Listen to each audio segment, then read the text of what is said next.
pray for Juju and his family as they dealing with the funeral and stuff like that for his father. But it is, a blessing to come and just gather together on Wednesday nights to come together into God's Word. I really want to thank the song leaders for just doing such a great job leading us in worship. Great job, Jono, with his first.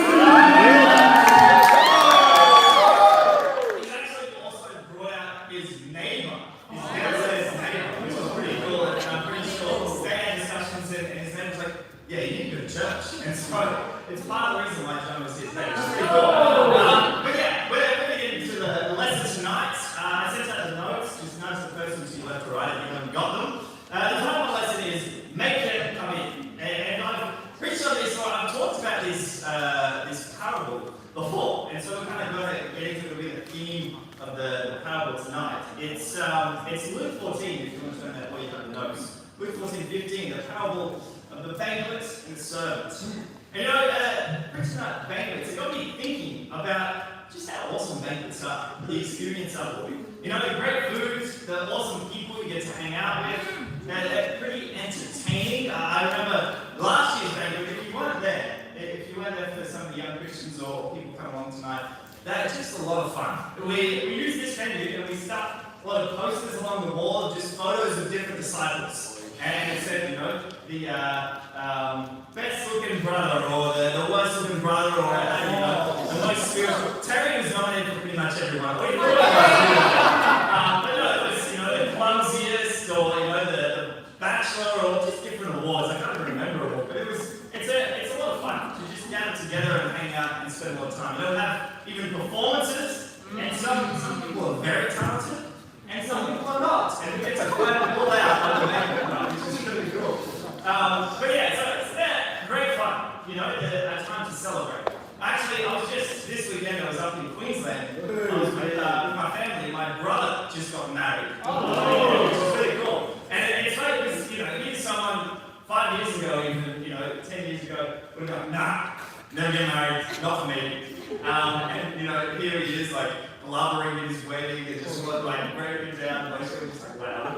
Really the change in that guy. And so, yeah, you find a good woman, can really change you. So,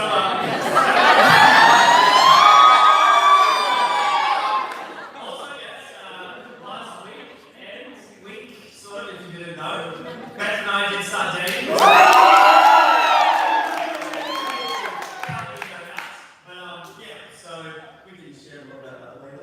I'm very grateful there. So, banquets, celebrations, all these kind of things.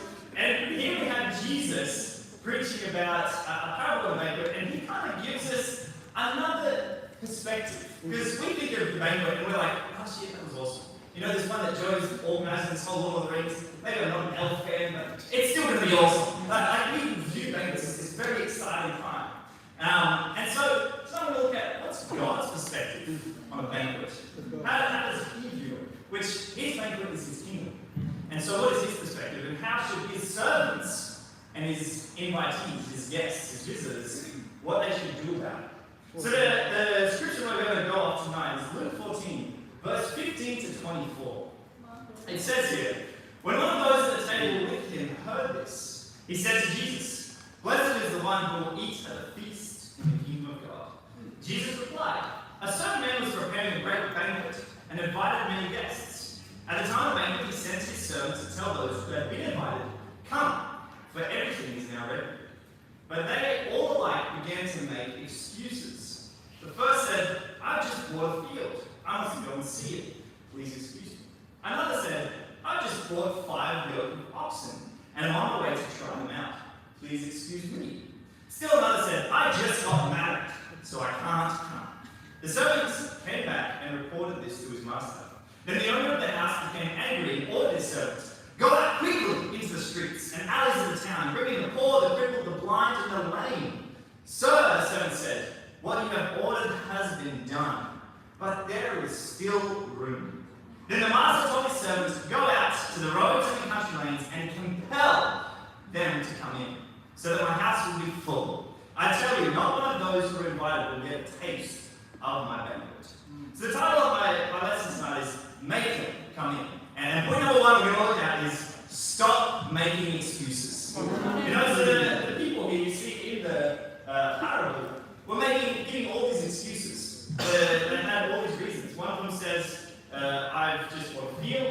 to go and see it. Another, I just bought some oxen, I bought some cows. I'd rather go and hang out with some cows instead of go to a banquet. That's what this guy is saying. And another one, fair enough, you just got married, maybe go on a honeymoon. But all these kind of excuses that they agree why they didn't need to come to the banquet. And so we see that all the time as we go out and evangelize. As we study the lives of people, all kinds of excuses flow out of people's mouths. Whether it's, you're meeting for the very first time right there on the street, that first 10 seconds you get an excuse right off the bat. Or whether it's, studying all the way through, they're about to make it. The day before water baptism, they run up and there's an excuse. There is always something that people that don't want to pursue God have some kind of excuse, however valid or not. And so I was thinking, what are some of just the common ones? There's probably so many, but what are some common ones for people not coming and joining God's banquet, coming and joining the kingdom? One of them, I can't see when you go out, and people are like, I have a church already. Whereas I've heard, it's probably Joe that said it, he goes, well, is it the greatest church in Sydney? Is it the greatest church you've ever been to? If not, why are you going? And I'm just like, that's really convicting, because, many people get stuck in going to the same old church, because my parents go here, so I go here, or, it's just the right thing to do. Many people, internationally, come on over and just find a church to go to because their parents just told them to. They don't even enjoy going, they're just like, whatever makes my parents happy. And so they get stuck in this kind of process of ticking a box and doing it for the sake of it.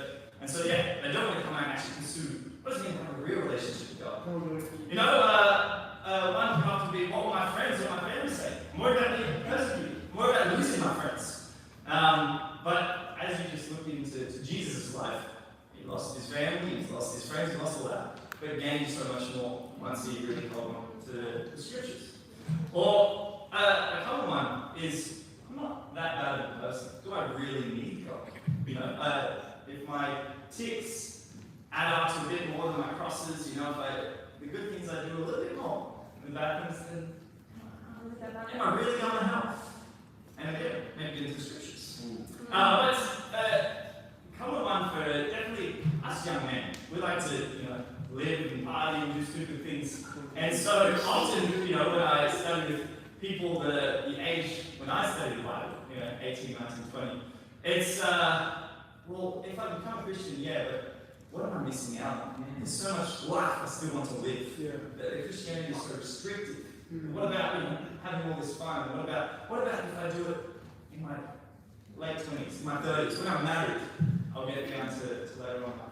But I think one of the very convincing lies that we like to be deceived by, and Satan's great at deceiving us, is true. I have more time. We don't know how long we've got. We don't know when we're going to not walk this earth anymore. I know even me and JT, because my sister was there at the wedding with us, and I was catching up with her, and she was sharing about one of the people that she was with, the guy that she was with. I think she even went on a date with just to see if there was kind of an interest, and this was years ago. But she just informed me that he just passed away, whether he took his own life or it was something else. But he's 26, 27, just so young, and that's it. 1 week he was there, and now he's up. So life is very futile. We don't know how long we really have, and so we deceive ourselves, not realizing that, we don't know the day or the hour.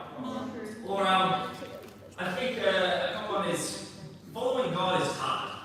And they're not wrong. They see it as a commitment.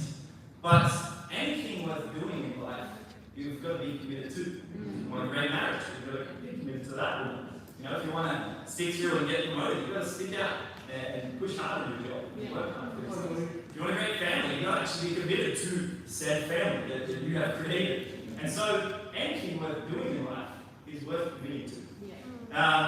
Or a second one that it does really hurt to see people go through this is I've left God. The church hurt me, I'm bitter people, and so I've moved on. So they get mad at God for how humans have treated them in the name of God. Which, they can see the justification. If someone ran up to you and punched you in the face and said, "This is from Jordan," boom! I feel like you'd probably be a bit mad at Jordan. Because, this is a message from him. So, in the name of God doing things to hurt people, I would recommend it. And, we're all sinners, we all mess up and stuff like that. scriptures, you can start to see that overlooking a lot of this. Forgiveness. We can't be forgiven unless we are forgiving ourselves. Or, just a common one. Very easy in Australia. I just don't care. We have such an easy life here. Free healthcare, and the government pays for you if you lose your job, or if you have medical bills, and all these kind of things that honestly, the Australian dream, because you've heard the American dream, white picket fence, big house, nice car, beautiful wife. I think the Australian dream is to get on the double, like Stanley, where the government pays you, and just sit at home, with a jet ski and, streaming service. I feel like there's so many people that I know with, if I can get on the double, just hang out for the rest of my life. Honestly, it's crazy how comfortable our life is here. It drives no ambition, but we don't even seek for it because it's all right here. And so there's so many others. I can go on, but so many excuses people give to, I'm sorry, but I have my oxen I need to attend, my field that I just bought. Excuses we give to not come and attend God's banquet. And that's, those that we go and evangelize. But they're not the only ones that give excuses. Luke chapter 14, verse 21 to 22. Who else gives excuses? Let's find out here. The servant came back and reported to his master. Then the owner of the house became angry and ordered his servant, "Go out quickly to the streets and the alleys of the town and bring in the poor, the crippled, the blind, and the lame." "Sir," the servant said, "what you've ordered has already been done, but there is still room." And so, we, as servants of Christ, can often make excuses. Well, I evangelized this week. I loved. I cleaned my dishes. I cleaned my house.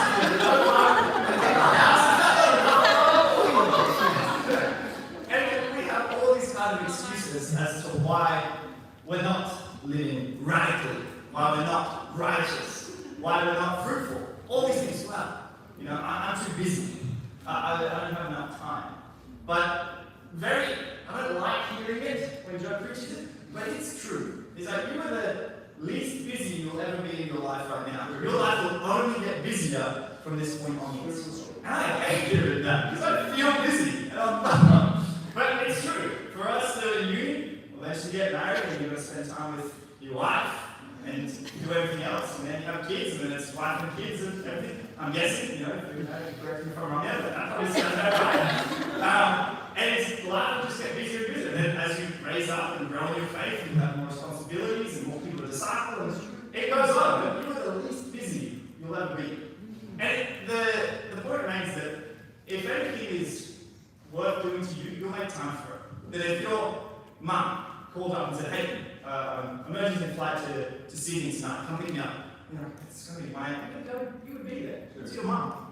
When there's medical emergencies or, different situations that happen in your life, like, no, I'm going to make time for that. It's important. And so, in the same way, you'll make time for what's important to you. Yeah. Is living radically for God important to you, as it should be? Another common excuse that we like to give ourselves. People aren't open. Well, I'll tell you, Jesus, your leader, the man that saved your life, he disagrees with you.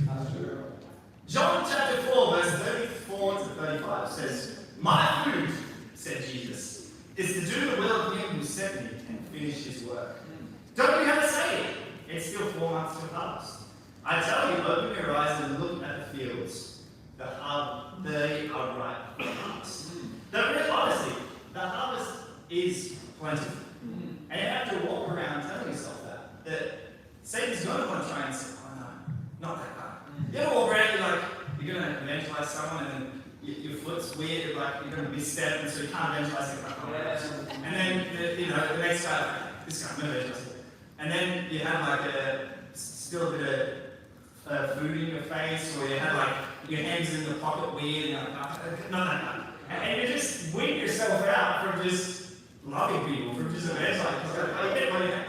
No, it's got to be specific reasons. And you end up going around having justified why you haven't talked to the 20 people that God put in your life instead of just loving them and just evangelizing. And so we have all these reasons why we do have excuses. That's probably why I didn't have any visitors. I couldn't really give my heart because, my walk was fun.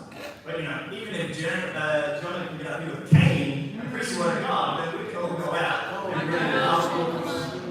Or even, maybe you're a Christian or you might be struggling. We all struggle. That's going to happen. You might feel, I'm not spiritual enough.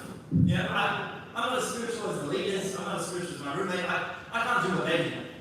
But Luke 9, verse 48, Jesus, he has, it says, let the children come to me. And he finishes off, he says, for whoever is least among you all is the one who is great. But Jesus never looked at his disciples, his followers, and thought, well, that guy's worse than that guy, and he's kind of, don't give him as much love. But he loved Judas just as much as he loved Peter. But they couldn't even tell that there was going to be any deceit or anything that Judas would do, because Jesus loved him exactly the same. It doesn't matter where you're at today. It doesn't matter what you did today that, maybe you were in a bunch of things. Maybe you sat at home all day playing video games. And then don't do that tomorrow, but you don't have to beat yourself up for every single day. Just be like, tomorrow, I'm going to get up, I'm going to have a great quiet time, I'm going to move on with my life. Because I've been called to be a disciple. I'm going to stop making excuses. Yeah. So, I want to, just encourage and challenge you that be an excuse breaker. And why I know you can be one is because did you not break the excuses in your life to become a disciple? Yeah. You think back to your conversion.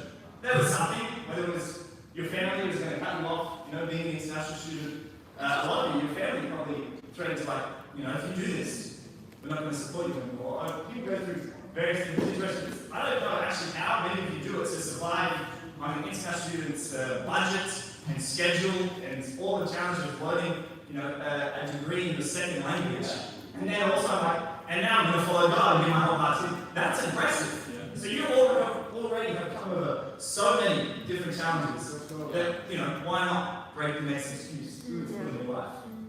And you look at some of the incredible conversions that we've had in this church, that people have just overcome so much.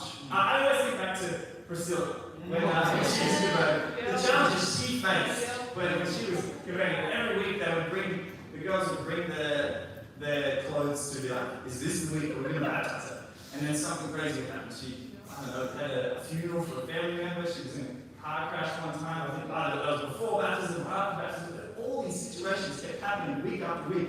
And yet she was still like, no, I'm ready to get baptized and become a disciple. And that's just one. There are so many incredible conversion stories that you just walk around the room and ask, what did it take for you to become a disciple? And so, I want to challenge you to be a excuse breaker. You have already done so many excuse breaking in your life. So many things that you've overcome. Regardless of whether it's even in a relationship with God, you've overcome different challenges to sit here today. And so why not one more? And so point number 2, maybe you have been making excuses. Maybe you're like, I've been not giving my whole heart that. I haven't really been focused or about it. Well then, point number 2, start being producers. Really go after what God is calling us to. You see, the last chunk of this parable here, Luke 14:23 says, then the master told his servants, go out to the roads and country lanes and compel them to come in, so that my house will be full. He calls them to compel those that are out there to come in, those that weren't even invited, those that it's like you wouldn't even think to look for these people, places that you haven't even checked before. Compel them to come in. And you look at the Bible, they're quite compelling people. Peter is one example, as he shares in Acts 2, when he gets up and gives the first sermon for the very first century church. At the end there he says, with many other words, he warned them and he pleaded with them, save yourselves from this corrupt generation. Those who accepted his message were baptized, and about 3,000 were added to the number that day.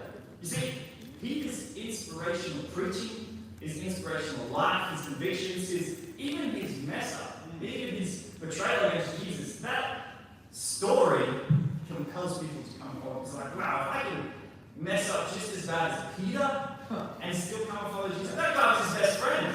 He's an idiot. And if he can come and lead the church, then, maybe my life isn't that. Maybe I can break all the excuses out of my life and actually come forward. Look at Paul. The damage he did to the Christians before he became a disciple. And then to go on and preach to the very same disciples that he's, injured put some of their family members in prison. To go and preach in the very same towns, and he was like, we need to hunt down and kill all the Christians. To go on the same town, like, don't do that. Hunt down and convert all of the others.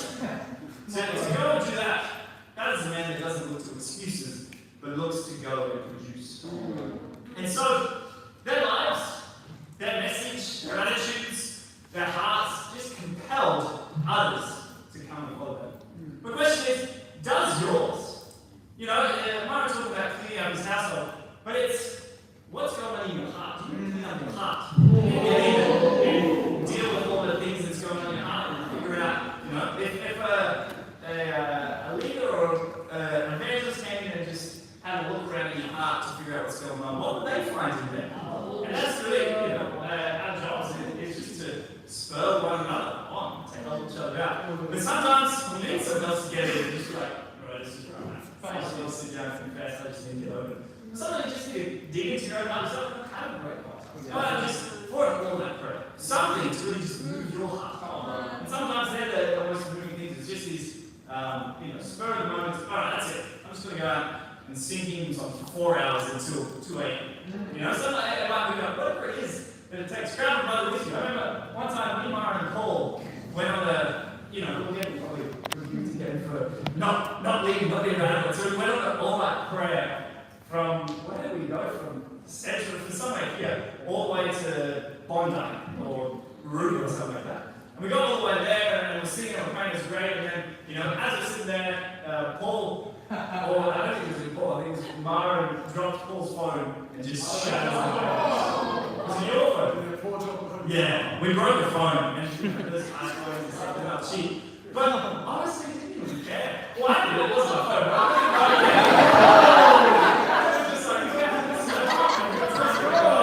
It doesn't matter, it's just a phone. He's still here today, he's still Christian, he's survived. Yeah. But it is pretty awesome to look at what God has been doing the past few months. You know, the inaugural services, to watch that we have the 3 mission teams, they're not mission teams anymore, they're churches. They make disciples, they have brothers and sisters, we can go visit them. AJ is now visiting Melbourne right now. They're established churches, we're there to save the lost. I think the push services, we had Sydney's 10th anniversary, that's big, that's massive. We've been here 10 years. And all of you are here because, you know, the Sydney Church is here, which is God. We have the Chinese service, that we have Mandarin services every Sunday to preach the Mandarin so we can send disciples back to China. I think Women's Day, this is actually a good job with that. Yeah, just to see the impacts it has, just have Linda come all the way over. Like, really, God's been doing such incredible things. Having the Bex move in on Friday. If you're free, please head along to the airport 3:30 or something like that. There's an email about it. But it is pretty awesome to have missionaries who came, establish this church 10 years later, to come now back and join us. They're going to win over so many of our hearts, they're going to help so many of our hearts. They're going to do such an incredible job. I think of dating couples. Obviously, not just me, but it's pretty awesome. It's all glory to God. But yeah, you look at over in New Zealand. And there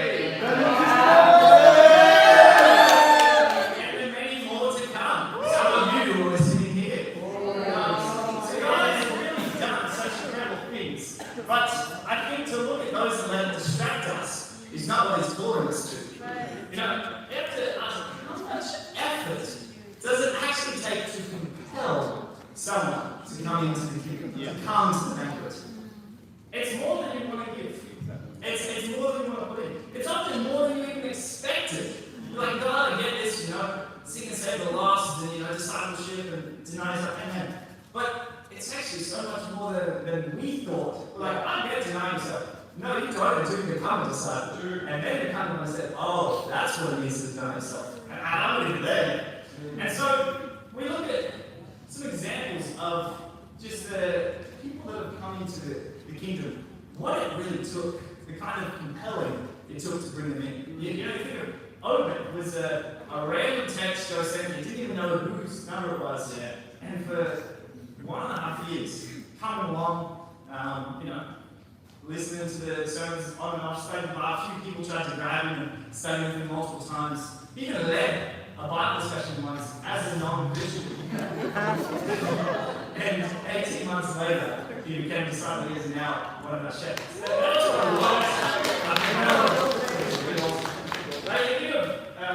Kiara, I remember when Kiara first came out, and like, why was he gone? And so me and JT went and took him for lunch, and we were walking down, it's the gap between leaders and church. And I walked along, and I'm just like, who is this guy? Just tell me about yourself. And he's like, I went to a Christian church, and there was a chaplain or a priest, whatever, and chatted with him about it. So, I don't know, dude, I'm probably not a Christian. I was like, whoa, okay. But, his conversion wasn't easy. His mum came down and just walked into church and found the first person that was standing there, one of the sisters, and just started letting us, what do you guys believe? Why do you believe this? And just ripped it, and the sister's like, Joe takes her out to lunch afterwards. And so it was not an easy process for Kiara to come into the kingdom. And yet, God wrestled with it, the disciples wrestled with it, and now we have him here today. Pretty awesome. The thing of Martin's conversion, I don't think Martin came out to church until he got baptized. The whole time he was studying the Bible, I would get up, and he'd be like, guys, got this awesome guy, which, funny enough, he didn't even see Martin as open. Martin was coming along to Aaron's Bible talk, bringing food and stuff, and I was like, he's just Chinese guy, he's not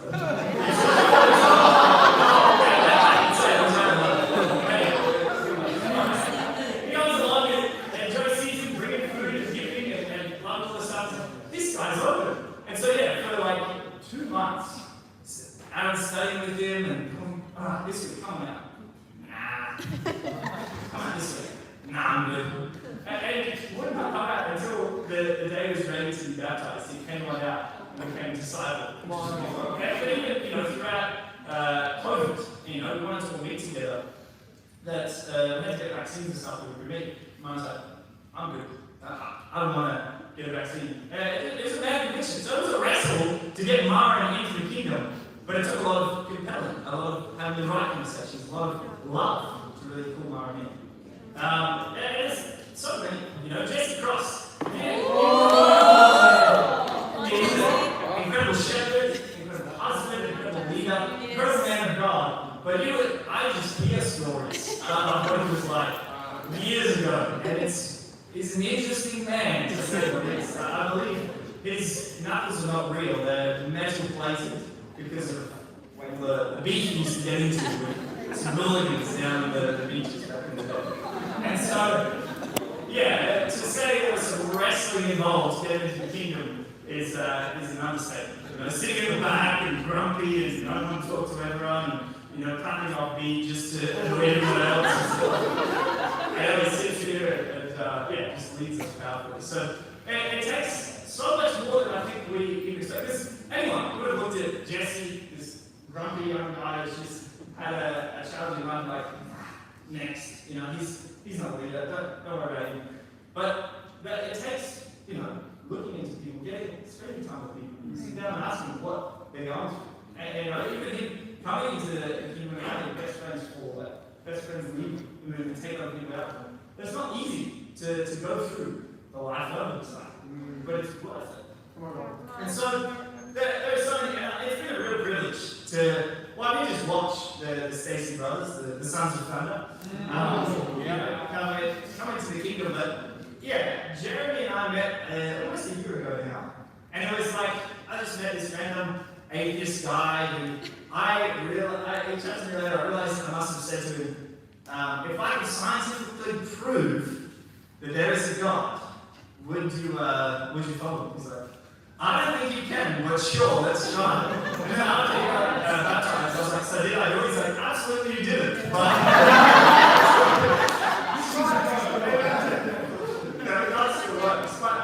he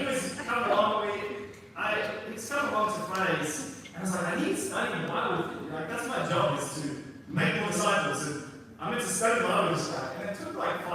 to actually sit down and just do seeking God. Because every week we'd meet up earlier and we'd just play ping pong. Or we'd go and just get coffee and just have a chat or hang out. Like just random things. But I look back now and it's just building people's lives, just building a friendship. That we were friends well before he was even interested in becoming a disciple. That, we hung out and had interesting conversations, and he came along and played risk with us. Like, he was just involved in our lives to the point where once we started studying the Bible, we were able to kind of get into the deeper stuff, to challenge it, because it didn't feel like who was this stranger just calling me out on things that I don't feel comfortable sharing. It was just like, this is my friend, and he's trying to help me. And so it really takes the meticulous, what can I really do to remove this person's heart? And then, from that, from studying the Bible with Jeremy, getting to meet his brother, and even having John come into the waters of baptism with Jeremy. I think, I don't know how much it did in his heart, but it was I thought that really considered John to pull him in, to let him be involved in his brother's conversion. To the point where, once Jeremy was a disciple, John goes and says to Jeremy, well, if Jordan's trying to convert me, he's not doing a very good job. Yeah. And so I realized we could actually start building it in John's life. Go and be your friends with him. Go and play board games with him and just laugh. And so it's taught me a lot as I've been able to be a part of these incredible men's lives and these guys and and stuff like this, to just really see it takes so much more than I ever thought. And so much more that God has to fill in the blanks. God has to do the rest. Right? I would have completely missed John if it wasn't for God really working and bringing him along.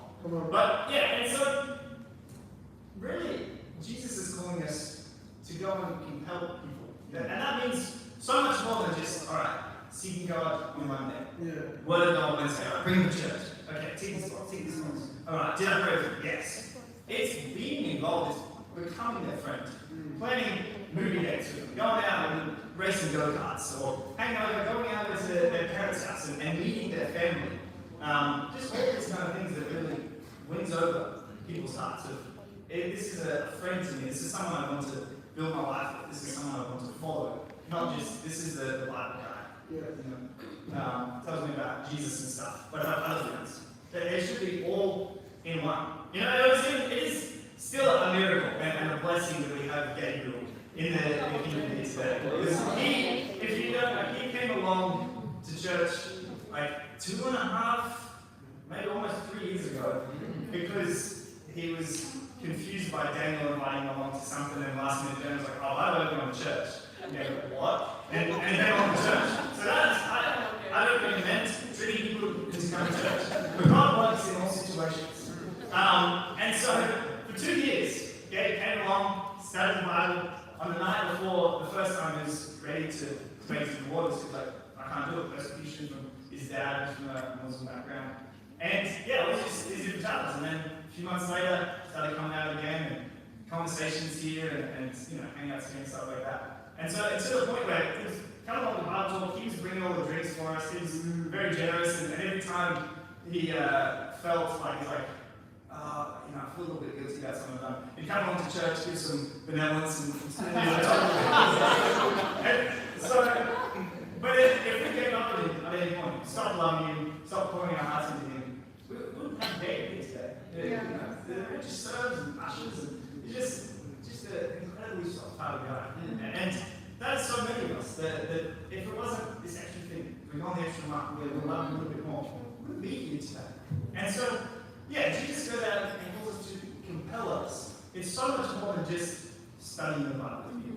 It's building our lives with them, walking alongside to really love them into the kingdom. So there's some practicals there, or you can go and read through them. There's so many examples of it's so much more than just studying the Bible. It is really compelling. Because right now, we've had these great services and stuff, and we've had great people come along, but there's just a lack of, grabbing onto people and pulling them out of Satan's kingdom. And so I want to bring it to a close to give you a challenge of this week. Who can you you go out and find to just set up, invite, like, obviously, yeah, and bring them along to Bible talk and Sunday stuff, but just set up something else. Hey, bro, let's just go catch a movie together.